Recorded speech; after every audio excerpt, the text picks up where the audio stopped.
Something to consider when you're grabbing a new apple peeler and slicer is how it attaches to the table. This one uses a clamp.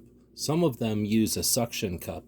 Now this is our backup. We have another one that does use the suction cup, but this one with the clamp has essentially a piece of rubber here and then a screw-in clamp, which will attach it to pretty much any table, even a really thick outdoor table.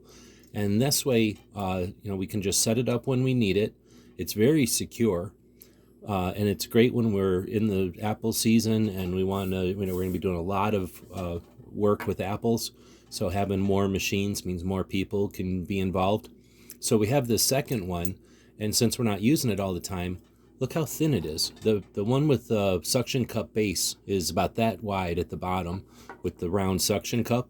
This one, however, can lay flat. It can be stacked next to something in a cabinet. It stows away much smaller than the suction cup version. And for that reason, this is also the one that we bring with in the RV and when we go camping. So this way it takes up a little less room. It's just as secure, if not more secure, than the suction cup kind.